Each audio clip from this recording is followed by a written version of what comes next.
أعوذ بالله من الشيطان الرجيم. بسم الله الرحمن الرحيم. ولله على الناس حج البيت من استطاع إليه سبيلا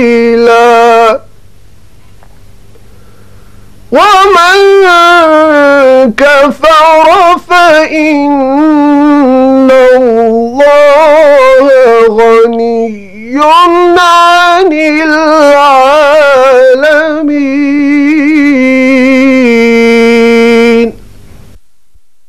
لوگوں پر اللہ کا یہ حق ہے کہ جو اس گھر تک پہنچنے کی استطاعت رکھتا ہو وہ اس کا حج کرے، اور جو کوئی اس حکم کی پیروی سے انکار کرے تو اسے معلوم ہونا چاہیے کہ اللہ تمام دنیا والوں سے بے نیاز ہے.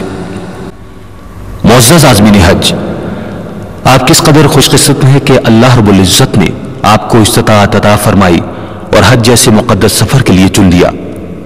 وزارت مذہبی امور حکومت پاکستان آپ کو مبارکباد پیش کرتی ہے اور دعا کرتی ہے کہ اللہ تعالیٰ آپ کا حج مبرور فرمائے. اس میں کوئی شک نہیں کہ حج کا سفر ایک مشکل سفر ہے، لیکن حج کے لیے روانگی سے قبل باقاعدہ تربیت حاصل کر لی جائے تو اس سفر کو آسان بنایا جا سکتا ہے. وزارت مذہبی امور نے عازمین حج کی تربیت کے لیے مناسب انتظامات کیے ہیں. آپ کو چاہیے کہ ان سے پوری طرح استفادہ کریں. امید ہے کہ آپ نے سفر حج کی تیاری شروع کر دی ہوگی، لیکن سفر حج پر روانہ ہونے سے پہلے اہم باتوں کو ذہن نشین کر لیں. معزز عازمین حج، سفر حج کی تیاریوں کے دو پہلو ہیں، ایک روحانی یا باطنی پہلو اور دوسرا عمل یا ظاہری پہلو. روحانی یا باطنی پہلو میں یہ باتیں شامل ہیں: اصلاح نفس، نماز کی درستگی، مناسک کے حج سیکھنا اور حقوق کی ادائیگی. جبکہ عملی یا ظاہری تیاریوں میں یہ ضروری ہے کہ اپنے آپ کو ذہنی اور جسمانی طور پر مشکل سفر کے لیے تیار کیا جائے. اس لیے زیادہ سے زیادہ پیدل چلنے اور باجماعت نماز پڑھنے کی عادت اپنائیں. تربیتی پروگراموں کا شیڈول قریبی حاجی کیمپ یا ضلعی انتظامیہ سے معلوم کر لیں اور ان پروگراموں میں شرکت کر کے انتظامی امور اور مناسک کے حج کے بارے میں معلومات حاصل کر لیں. وزارت مذہبی امور کی جانب سے حج کے لیے روانگی کے اطلاع نامے بذریعہ ڈاک عازمین حج کو روانہ کر دیے جائیں گے. روانگی سے کم از کم 10 روز قبل تمام عازمین حج کو گردن توڑ بخار کا ٹیکہ لگوا کر پیلے رنگ کا کارڈ حاصل کرنا ضروری ہے. ٹیکہ لگانے کا انتظام وزارت مذہبی امور ڈسٹرکٹ ہیلتھ آفیسر کے ذریعے کرے گی، جبکہ متعلقہ حاجی کیمپ میں بھی ٹیکے لگانے کا بندوبست کیا گیا ہے. حج کے دوران اکثر حجاج کرام فلو کا شکار ہو جاتے ہیں، اس لیے بہتر ہوگا کہ فلو ویکسین کا ٹیکہ بھی لگوا لیا جائے. سامانی سفر رکھتے وقت اس بات کا خیال رکھیں کہ ہلکا اور ضرورت کا سامان ہی ساتھ لے کر جائیں. آپ کے سامان کا وزن 35 کلو گرام سے زائد نہ ہو. زائد وزن پر ایئر لائن فی کلو گرام کے حساب سے مزید کرایہ وصول کرے گی.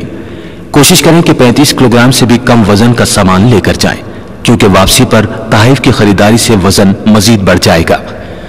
ضروری سامان کے لیے ایک مناسب سائز کا سوٹ کیس کافی ہے. اس کے علاوہ چھوٹا دستی بیگ بھی ساتھ رکھا جا سکتا ہے.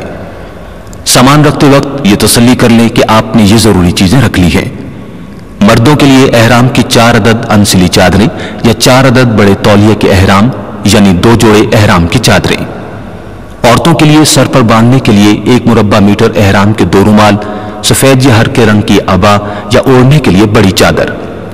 مرد حضرات کے لیے احرام کے بیلٹ، 1 جوڑا بند جوتا یا چپل، حالت احرام میں پہننے کے لیے ہوائی چپل، روزمرہ پہننے کے لیے 4 جوڑے کپڑے اور موسم سرد ہونے کی وجہ سے گرم چادر، 1 سویٹر، تولیہ، بستر کی چادر، تسبیح، ڈوری یا رسی، صفائی کے لیے کپڑے کا بڑا ٹکڑا، ٹوائلٹ پیپر، بڑا مارکر، پلاسٹک کے ضروری برتن مثلاً پلیٹ، گلاس، پانی والی بوتل، چھوٹے چمچ، فالتو سامان رکھنے کے لیے بڑا اور مضبوط شاپنگ بیگ، دستاویزات رکھنے کے لیے گلے میں لٹکانے والا بیگ، حجامت کا سامان، دانت صاف کرنے کا برش، مسواک، شیشہ، نظر کی اینک اگر ضرورت ہو، خط و کتابت کے لیے سادہ کاغذ، لفافے اور قلم وغیرہ.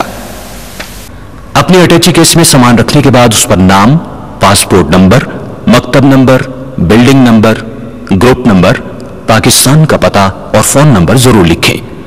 بعض اوقات سامان پر کوائف کے سٹیکر لگا دیے جاتے ہیں جو سامان کی ہینڈلنگ کے دوران اتر جاتے ہیں، اس لیے مناسب ہے کہ بڑے مارکر سے سامان پر کوائف درج کریں تاکہ شناخت کرنے میں آسانی رہے۔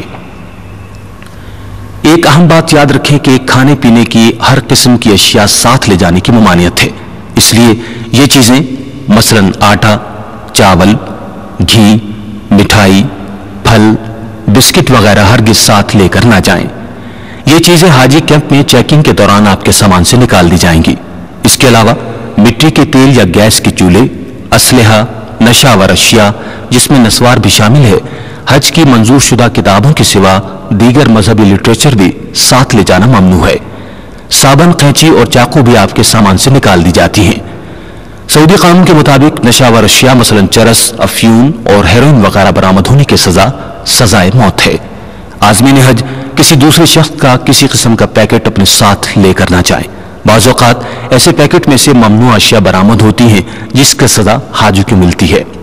خواتین کانچ کی چوڑیاں پہن کر نہ جائیں کیونکہ طواف کے دوران ان کے ٹوٹنے سے نہ صرف ان کے بازو بلکہ طواف کرنے والوں کے پاؤں زخمی ہو جاتے ہیں۔ معزز عازمین حج، وزارت مذہبی امور کی جانب سے آپ کو روانگی کا اطلاع نامہ بھیجا جاتا ہے جس میں حاجی کیمپ پہنچنے کی تاریخ درج ہوگی۔ آپ مقررہ تاریخ کے مطابق ہی حاجی کیمپ میں رپورٹ کریں۔ تاہم اگر اطلاع نامہ نہ ملے تو قریبی حاجی کیمپ سے رابطہ کریں۔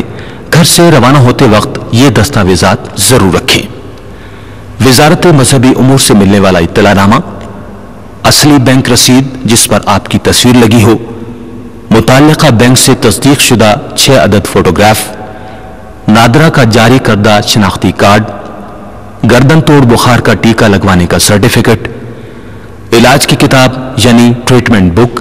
اگر آپ کسی بیماری کی وجہ سے خاص دوائی لے رہے ہوں تو اپنے ڈاکٹر سے ٹریٹمنٹ بک میں اس کا اندراج کروا لیں اور دوائی کا نسخہ بھی رکھ لیں۔ حج معلوماتی کتاب، مناسب ہوگا کہ ان دستاویزات کو ایک الگ چھوٹے بیگ میں ڈال لیں۔ حاجی کیمپ کے لیے روانہ ہوتے وقت اپنے عزیز و اقارب کو گھر پر ہی اللہ حافظ کہہ دیں۔ انہیں اپنے ہمراہ حاجی کیمپ لے کر نہ آئیں کیونکہ انہیں حاجی کیمپ کے اندر آنے کی اجازت نہیں ہوگی۔ حاجی کیمپ میں داخل ہونے کے لیے آپ کو وزارت مذہبی امور کا اطلاع نامہ دکھانا ہوگا۔ اگر آپ حاجی کیمپ میں قیام کرنا چاہتے ہیں تو استقبالیہ کاؤنٹر سے رہائشی کمرے کے سلپ بنوائیں اور اپنا سامان مقررہ کمرے میں رکھیں۔ رہائشی کمروں میں گدے، تکیے، چادریں اور کمبل حاجی کیمپ کی طرف سے فراہم کیے جائیں گے، اس لیے یہ چیزیں ساتھ لانے کی ضرورت نہیں۔ اس کے بعد حاجی کیمپ کے ڈسپینسری سے گردن توڑ بخار کے ٹیکے کے سرٹیفکیٹ کی تصدیق کرائیں۔ اگر ٹیکہ نہیں لگوایا تو ٹیکہ بھی لگوا لیں۔ اس کے علاوہ ڈاکٹر سے طبی معائنہ بھی کروا لیں۔ ضروری دوائی لے جانا چاہتے ہوں تو حاجی کیمپ کا ڈاکٹر معائنے کے بعد آپ کی دوائی ایک ٹرانسپیرنٹ لفافے میں ڈال کر سیل کرنے کے بعد اپنے دستخط کر کے آپ کو دے دے گا۔ ڈاکٹر کے نسخے کے ساتھ دوائی اپنے ساتھ لے جا سکتے ہیں۔ اب آپ متعلقہ ایئر لائن کے کاؤنٹر پر وزارت کا اطلاع نامہ دکھا کر اپنا پاسپورٹ اور ٹکٹ حاصل کریں۔ پاسپورٹ حاصل کرنے کے بعد اس بات کی تسلی کر لیں کہ آپ کے پاسپورٹ پر سعودی قونصلیٹ کے ویزا کے سٹیکر پر قونصلر کے دستخط موجود ہوں۔ اس کے علاوہ یہ بھی چیک کر لیں کہ پاسپورٹ پر آپ ہی کے کوائف درج ہیں اور آپ کی تصویر لگی ہوئی ہے۔ اگر پاسپورٹ میں کوئی غلطی ہو تو حاجی کیمپ کے عملے سے رجوع کریں۔ گروپ لیڈر اپنے گروپ کے ارکان کے پاسپورٹ اور ٹکٹ حاصل کر سکتا ہے۔ اس کے بعد حاجی کیمپ میں قائم متعلقہ بینک بوتھ سے زر مبادلہ حاصل کریں۔ زر مبادلہ حاصل کرنے کے لیے آپ کو اصل بینک رسید، پاسپورٹ اور ٹکٹ پیش کرنا ہوگا۔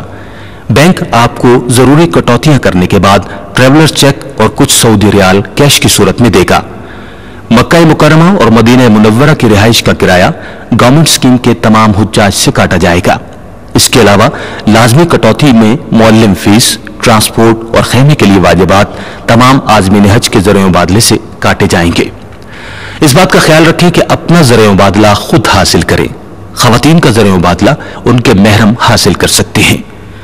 بینک والے آپ کے پاسپورٹ سے لازمی کٹوتی کا صفحہ اور ایک شناختی لاکٹ نکال کر آپ کو دیں گے۔ اس کے علاوہ ٹریولرز چیک کی تفصیل کا کاغذ بھی آپ کو دیا جائے گا۔ ان پر پلاسٹک کور چڑھوا لیں اور فوٹو کاپی بھی کروا لیں، جس کا انتظام حاجی کیمپ میں بھی کیا گیا ہے۔ ٹریولرز چیک کی رسید